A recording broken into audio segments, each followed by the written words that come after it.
What's up, y'all? Welcome back to Danny's to Talk. I'm your host, Robert, and today we're going to be talking about a manga called Isekai Walking, or its English name, Let's Take a Walk in Another World. So, this is another series that is part of my current run of reading through the just different stuff I'm coming across on the K Manga app slash website. And so, yeah, this has been a very cozy read.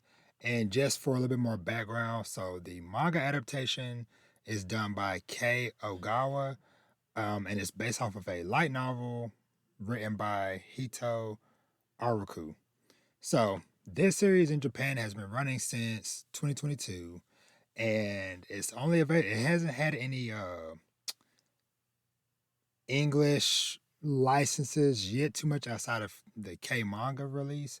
So right now there is no physical release yet, but I hope that there is because I gotta say, sometimes we just come across the right manga at the right time because this thing is it's literally just been such a cozy read.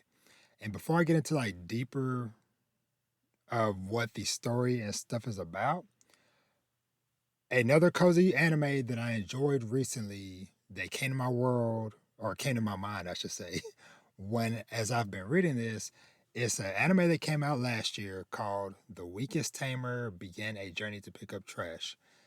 This was such a cozy and fun watch, and this is also based off of a manga and a light novel.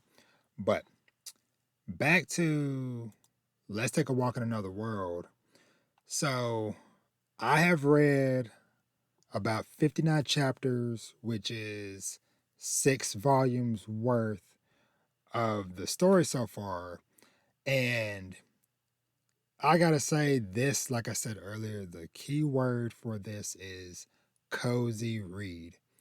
Because I don't know about y'all, but lately, especially like this last week or whatever, life has been hectic. You know, my kids and stuff have been sick back to back to back for the last like 2, 3 weeks in a row. But having this to read every day, a few chapters here and there throughout my day, and especially as I'm in bed, tucked in, and get ready to, you know, go to sleep for the night, this has been such a comforting read. And like I said, the fact that I've read almost 60 chapters in a week is a testament to what I enjoy about this series. So, by the name, it is an isekai, but it just starts off in such a fun way because it kind of starts off with the main character Sora. He's already on his journey, he's doing his thing, whatever, and you see some different characters and stuff, whatever. And then we get a nice little flashback. And the flashback is to a month ago where him and 6 other characters got summoned to the world. And in classic fashion, everybody else, the other characters and students that got summoned with him, they got, like sword master, magician lord, saint, holy knight, yada yada yada. All these cool sounding abilities. And then this dude just gets an ability called walking. And obviously the king is like, all right, you were trash. Hey, everybody else, let's go celebrate how awesome y'all are and get y'all prepped up to fight the demon lord and yada yada yada. Hey, guard, escort him the other direction. They toss him out, and thus begins his journey. But the fun thing about this is that he levels up simply by walking. And as things go on very quickly, he walks, 100 steps, whatever it is, or 1,000 steps, I think it might be, and he levels up and he unlocks a new skill. And then you kind of slowly start to see, like, okay, once again, I know it's a usual trope because there have been plenty of fantasy and isekai series where the main character gets what we think is a trash ability, but then you find out, oh, once he levels that up, it starts unlocking a whole bunch of other stuff.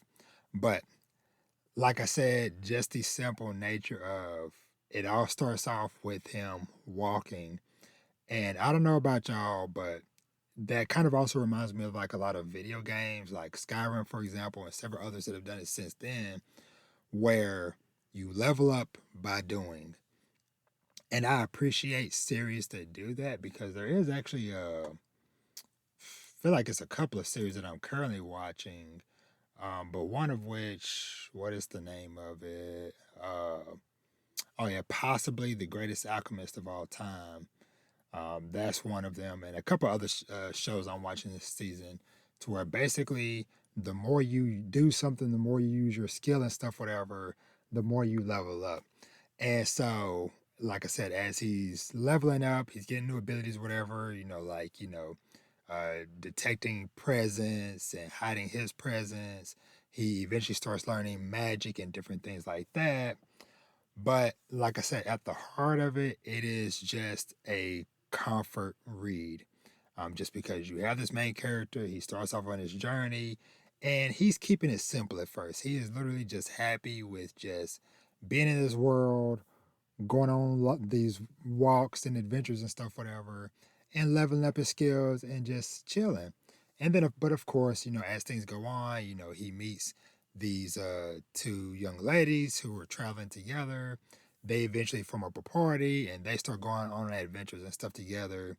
And then I will say, like, way deeper later, like way deeper later, you know, aside from like the casual fights and skirmishes that happen along the way early on, things don't start to get like a little bit more like spotlights of like seriousness and more heavier stuff until like literally like the point I'm at now with almost chapter 60. Just because like some bigger world threats and stuff like that get introduced. But all along the way, like the cast of characters have been super fun and super endearing. Um, like when you look at this group of all these characters or whatever, like I literally can't help but to smile just kind of thinking about all the different um situations and adventures and stuff he's gone on with some of these characters, and a lot of them are of course just people that he's just met along the way. But yeah, like I said, at the heart of it, if you are just looking for something that is chill, cozy, very heartwarming, very enduring main character, and even like I said, like the two ladies he ended up partying with and stuff, whatever. They are also very nice and sweet, but they also have their own motivations and things and reasons for doing what they are doing and stuff. But yeah, so that's the main reason why I just wanted to talk about this and to spotlight it. I do hope that at some point down the road it does get picked up for a physical release, and hopefully eventually even some day even further down the line, maybe even get an anime adaptation. Because like I said, this would be a very easy recommendation and stuff. So, but yeah. So I think I'm gonna wrap this up here. Like I said, I just kind of wanted to do just a short and sweet little discussion highlight of this series, and I'm just gonna try to maybe read me a handful more chapters before I get ready to go to bed for the night. But as always, thank you so much for watching and or listening. You can find me everywhere at Dad Needs to Talk, and like I said, this has been Walking in Another World, aka Isekai Walking. I just love that name. But yeah, for all of your, you know, cozy reading, please check the series out and let me know what you think of it. And I'll be back with another recommendation in the coming weeks. Of course, go check out previous manga reviews and recommendations I've done, as well as just the general Danny's Talk podcast, where I talk about everything from fatherhood and family, and of course, lots of manga, anime, TV shows, movies, and some video games. And with that, I am out. Y'all have an awesome day, and I'll catch you in the next one. Peace.